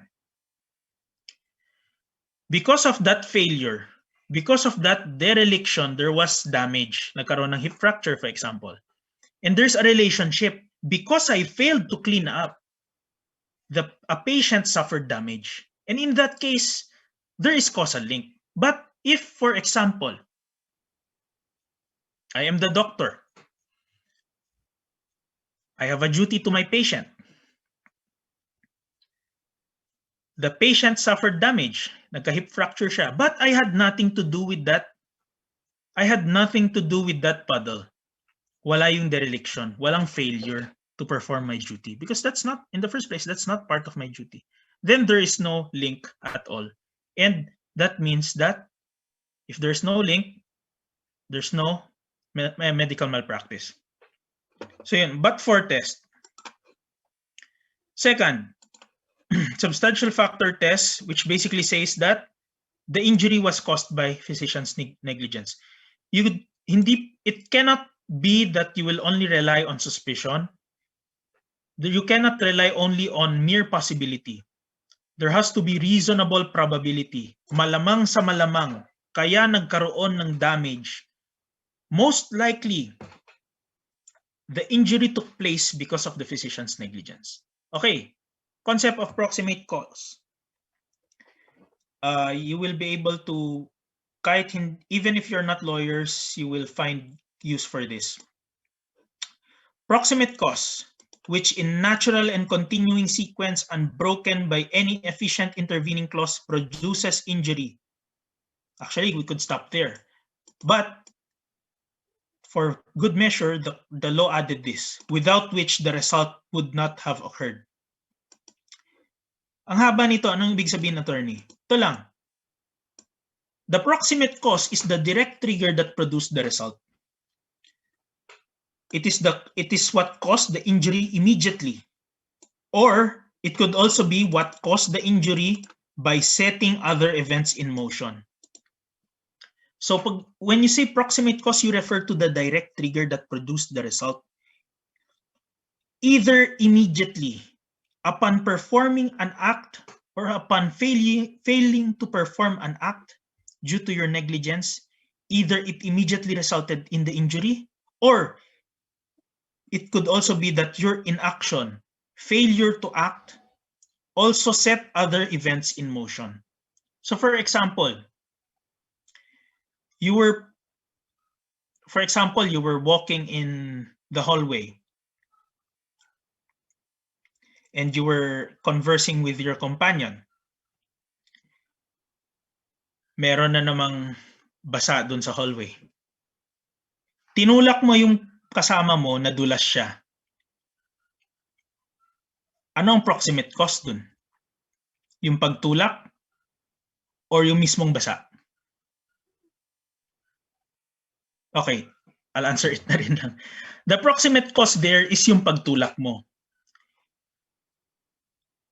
There's already an intervening cause. Kung wala siguro yung paddle, siguro hindi nadulas yung kasama mo. But remember, you set it in motion. Ikaw ang nagtulak. Ikaw ang nagsimula ng sumunod ng mga events that led to the injury of your friend. So it's not only that what you did directly caused the injury. It could also be that what you did set in motion the other events that led to the injury.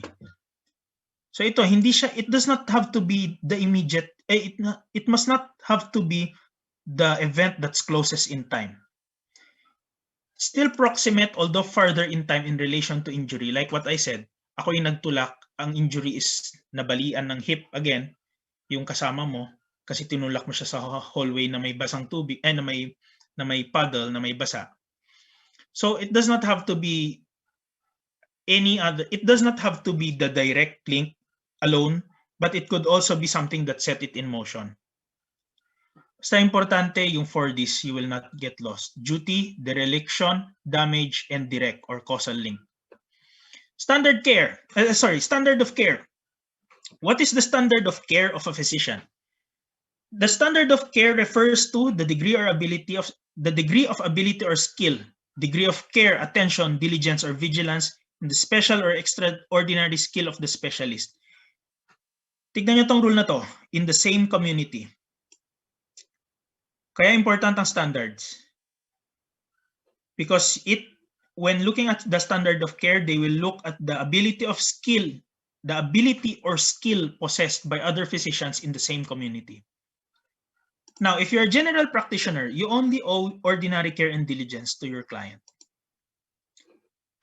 But if you're a specialist, your duty to your patient is that of an average specialist, not of an average physician. Of course, there is a difference in the training of a general specialist and a training of a general practitioner and a training of a specialist. Naturally, since a specialist has additional training on his part, I'm not dissing on general practitioners. I'm just saying they have their own place in the medical field, of course. Now, if you're a specialist and you hold out yourself as a specialist, nagpapakilala ka as a specialist, then your obligation is that of an average specialist in your field. The locality rule, physician is not considered negligent if he applies the methods of diagnosis and treatment which physicians in the same locality would have applied. So he must also be abreast with the development of medical science. Doctrine of vicarious liability, also known as respondeat superior in American law. Doctrine of vicarious liability refers to a responsibility of a person for the wrongful act or negligence of another. So even if the hospital did nothing wrong, he or she, it could still be held liable due to the negligent act of its employee because of the doctrine of vicarious liability. Ito yung mga applicable persons sa vicarious liability, but in our case, in our case here in medical jurisprudence, ito. Owners, managers of an establishment for the damages caused by their employees, and employers for their employees. Okay. Parents for their minor children, that's not related, although nasa family, it's amended by the family code. Guardians for minors, incapacitated persons, teachers for their students, state for special agents, etc. Employer versus independent contractor. As I've said earlier, a hospital is not liable for the negligence of an independent contractor physician because that is part of his professional liability, his liability towards regarding his professional negligence. He is his own man. Ang doktor generally is an independent contractor, and any liability he incurs as against his patient is his alone to bear. Versus yung employee na sasaluhin ng hospital yung liability. Wait, may exception yan. Ostensible agent of the hospital, also known as doctrine of apparent authority. Now, ostensible agent, ostensible, mukhang, parang, malamang sa malamang nagmumukhang ganun nga. Doctrine of mukhang agent, doctrine of ostensible agent, or doctrine of apparent authority. In this case, doctors are made to appear as related or employed by the hospital. So it's a concept to address confusion between employee and independent contractor, and the hospital still held liable. But for there to be a valid application of this doctrine of ostensible agent, the hospital or the agent acted in a manner that would make a person believe that the individual who was negligent was an employee. So pinagmukhang si Doc, pinagmukhang agent talaga, empleyado ng hospital. Pangalawa,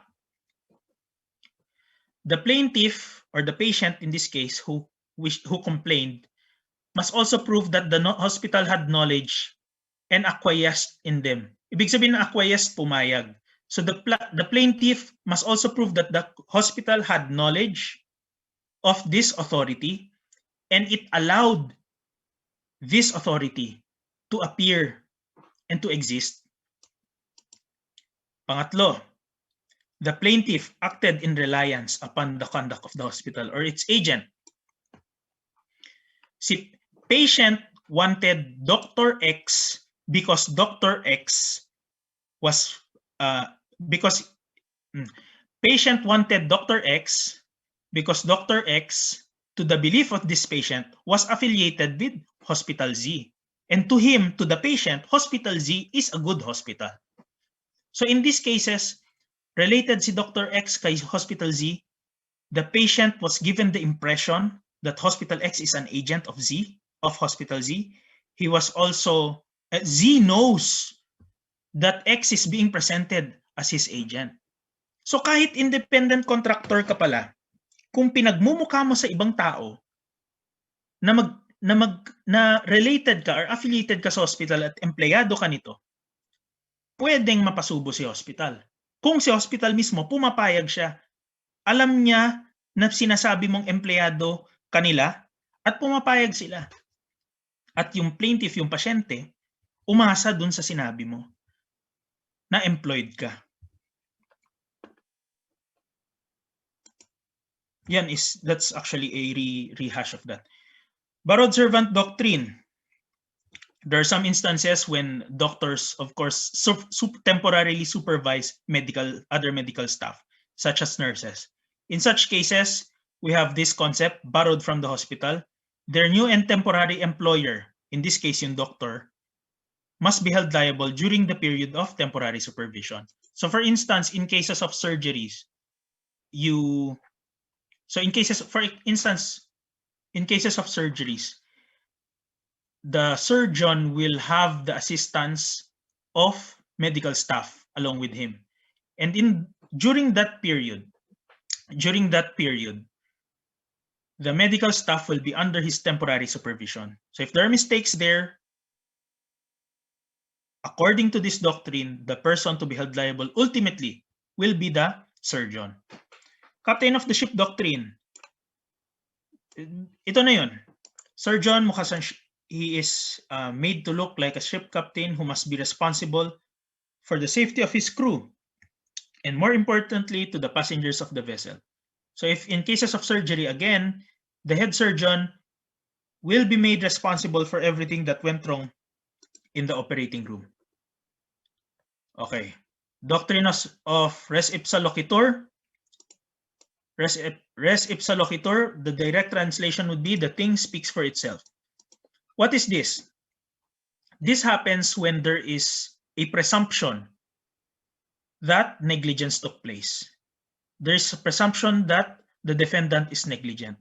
For res ipsa loquitur to happen, there must be the following. There must exist the following. The accident would not have occurred without negligence. So the only reason why that accident happened is because someone was negligent. A perfect example of this would be the case of forceps or surgical sponges left inside the body of the patient after surgery, yung naiiwan, hindi natatanggal. Na hindi nasasama sa counting of instruments, naiiwan. It would be impossible for a surgical instrument to be left inside the body without negligence. Meron at merong negligent yan. That's what the first element says. Pangalawa, the accident is due to an agency or instrumentality. It is because of the control of one particular, rephrase natin. it is caused by agency or instrumentality within the exclusive control of the defendant. So another example, so another case, si surgeon na naman, kawawang surgeon. Si surgeon has the exclusive control. Surgeon has the exclusive control over the conduct. The head surgeon has the exclusive control over the conduct of an operation. And having an instrument or surgical sponge left inside the body of a patient, aside from being a result of negligence, was also brought about by something that is under the exclusive control of the head surgeon. And then, pangatlo, there's no contributing conduct on the part of the plaintiff. Big sabihin, walang kasalanan si plaintiff.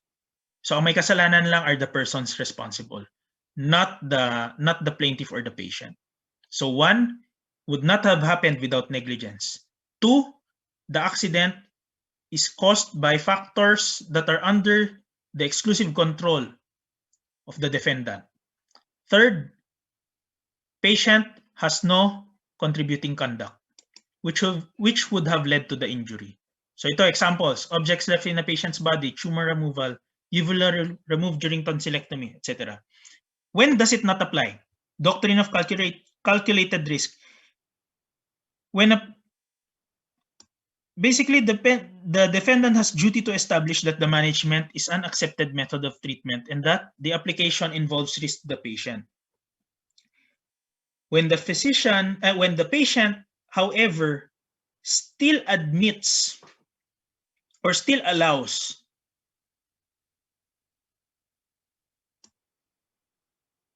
that's wrong. Anyway, doctrine of calculated risk. Accepted method of treatment involves hazards which may produce injurious results regardless of the care. So basically, it's not a perfect science. Medicine is not a perfect science. And it cannot be seen here if the injury was unavoidable or if it is due to the mistake of the defendant. But still, you have to establish that the management is an accepted method of treatment. Bad result rule, bad or opposite result is not enough to infer negligence. Just because it came out differently from what you wanted, just because a cosmetic surgery came out differently from how you wanted it, does not mean that there's negligence on the physician. So there are contingencies, there are times that really bad results happen. Honest errors of judgment are also not considered part of res ipsa loquitur. Mistakes in the diagnosis is also another example. Okay, doctrine of contributory negligence or doctrine of common fault. What this is saying, to simplify things, is plaintiff or patient's own negligence in addition to the negligence of the defendant. So for the past several slides, even for the previous meetings, you've encountered situations when the defendant or the medical practitioner, the physician, is negligent. However, there are some instances where the patient is also negligent. Kung pareho silang negligent, class, what happens here is a concept of doctrine of contributory negligence. The patient also contributes due to his negligence to the injury. So parang hindi kasalanan ni doctor pero may kasalanan din si patient. So what happens here is, well, it depends. If patient's or plaintiff's negligence is the proximate cause. Remember, proximate cause, direct trigger, which immediately caused the injury or which caused the events leading to the injury to be set in motion. So plaintiff's negligence is the proximate cause. Kung siya mismo nag-cause ng injury niya, he cannot recover damages. However, if plaintiff's negligence is only contributory and the proximate cause of the injury, ang direct trigger ng injury is still the negligence of the physician, then this is what happens. Patient can still recover, but the damages shall be mitigated or shall be reduced. So ito, examples, failure to give an accurate history, etc.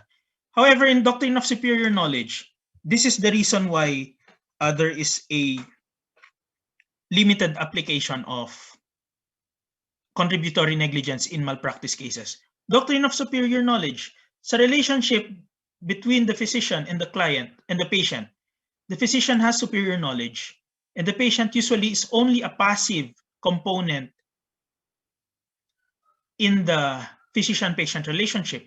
And usually it is the physician who controls the course of treatment, etc., etc. Doctrine of continuing negligence. Andiyan na yan. Assumption of risk. Ito. Basically, doctrine of assumption of risk. If you voluntarily assume the risk of injury from a known danger, you cannot recover. If you are injured, you are barred or disqualified from recovery. This stems from the concept of volenti non fit injuria. So a person who assents or who allows and was injured is not regarded in law to be injured. So kunwari, meron kayong laro, pen de Sara pen. You know, remember that game, kamay, kutsilyo, and you play. You willingly play the game and you get injured, can you sue your playmates for encouraging you to play? No. No, you voluntarily assumed the risk of injury. So example, diabetic patient who willingly proceeded with the surgery despite being warned. Doctrine of last clear chance, class. This refers to the person who incurs liability when there is a chance, there is the final chance of avoiding an injury, and still the person responsible, the person negligent, failed to exercise caution, failed to exercise the proper course of action to prevent the injury. So example dito, physician here. Diphtheria patient died of asphyxia. The last person who would have known is the physician. The first person who would have known, who had the last opportunity to prevent the result, was the physician. He failed to examine the throat, and that interfered with his respiration. Class, we're already in slide 23 to 24 of slide 30. Okay lang, tapusin na lang natin. Yes po, attorney. Ano na lang to, 10 minutes or less. Doctrine of foreseeability.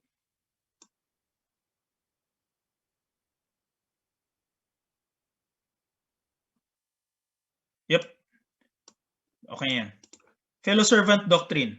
Servant employee was injured on account of negligence of his fellow servant. Employer cannot be held liable. Rescue doctrine under United States. Class, if a physician who went to rescue a victim of accident was injured, the original wrongdoer must be held liable for injury. So I have another example here. I'll give this to you as soon as I finish it. Hopefully tomorrow or on Sunday. Tapos basahin nyo na lang. Conspiracy of silence. Basically, it's a physician's refusal to testify against a colleague because it could either be damaging to the reputation of his colleague.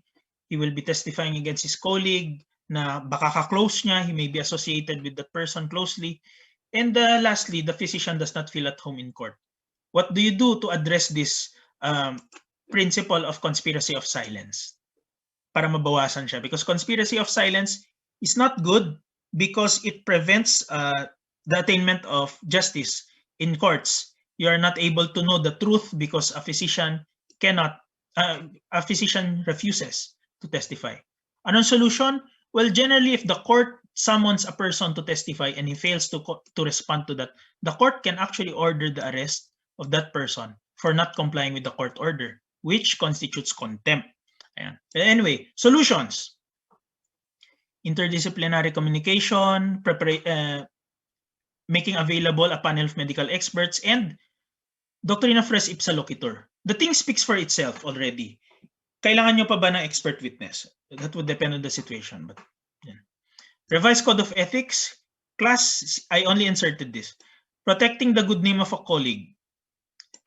You should protect the name of your colleagues. However, if there are complaints, you have the duty to refer these complaints to the proper forum. Okay, specific acts or omission constituting medical malpractice. I'll just breeze through it.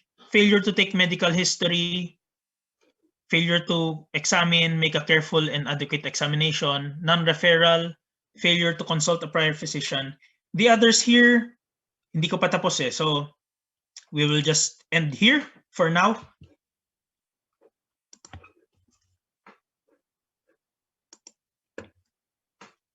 I would understand if you were not able to I would be able to understand if you're not able to sufficiently comprehend all the topics that were mentioned.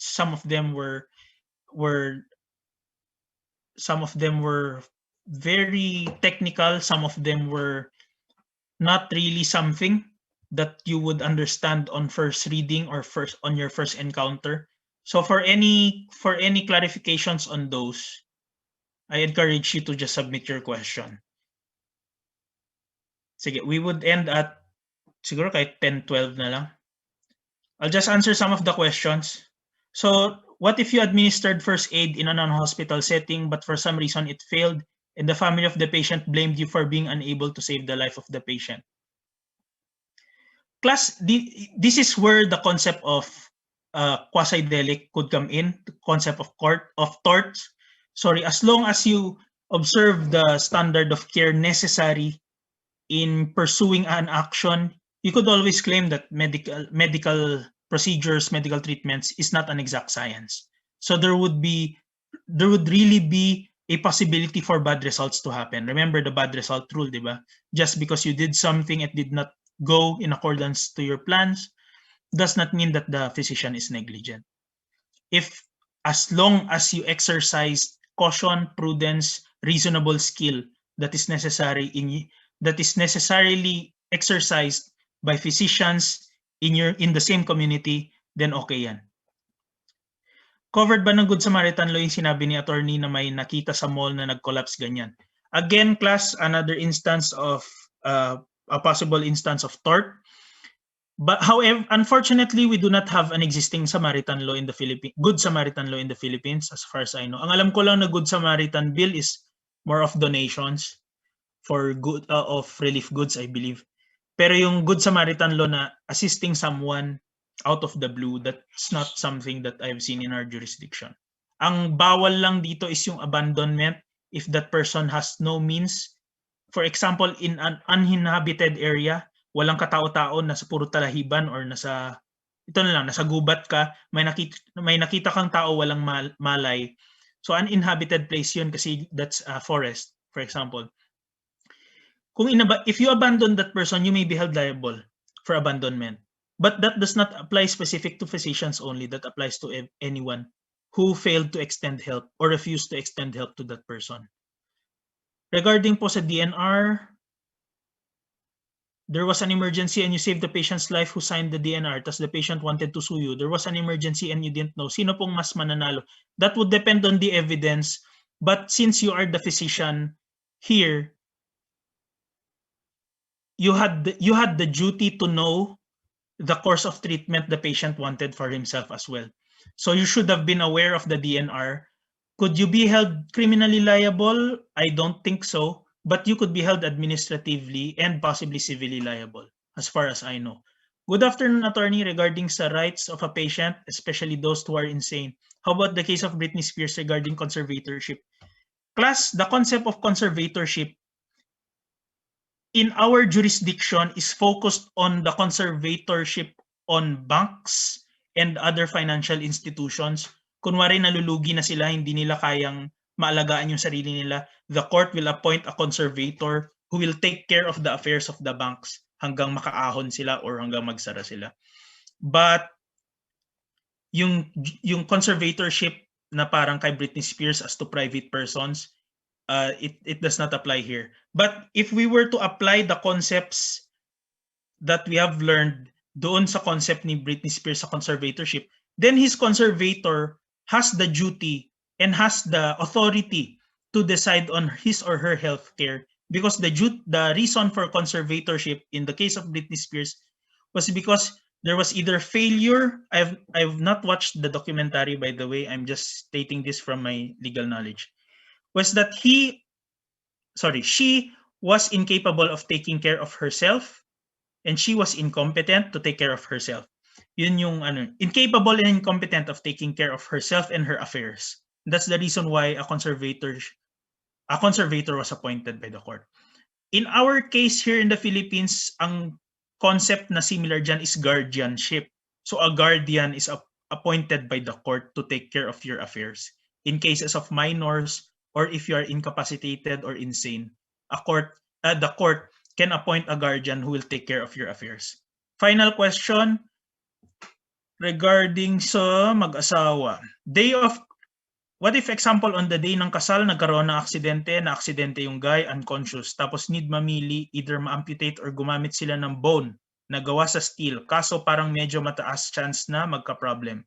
Sino ang may say? Parents nung guy or yung fiancé? Day of the wedding nangyari yung accident, I would assume based on the questioning, hindi pa kasal yung lalaki na unconscious. That happened before the ceremony itself. Kasi if it happened after the ceremony, it would be the spouse as far as I know. Pero dahil wala pang ceremony, they're still not considered married legally. My legal opinion would be ang may karapatan na mag-decide dyan would be the parents. Okay, class, thank you for bearing with me. We will proceed tomorrow at 2:30 to 4:30 p.m. Tama ba, Michelle? Yes po, attorney. Okay. For any questions, I'll see if I can answer them. I do not claim to know everything, but I'll do my best to answer any questions you would have. Just message Michelle. And thank you, class. Nag-extend tayo, but thank you for bearing with me. And I hope we get to finish all the topics. Anyway, the heavy parts are done. Medyo pahapyaw na lang tayo dun sa iba. So, aabot tayo dun sa 4 meetings. And then the others, reading assignment na lang. Anyway, I'm preparing, with some of the topics, I'm preparing handouts. Dun sa mga hindi ko naman mapagkuhanan ng topics, I looked for other downloadable content that you could read as part of your spare time. Yung exams nyo, I'm still looking at the coverage.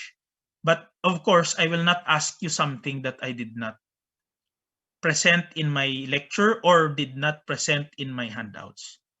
Okay, so at least you have my word for that. So thank you, good night, class, and let's end with the prayer. In the name of the Father, and of the Son, and of the Holy Spirit.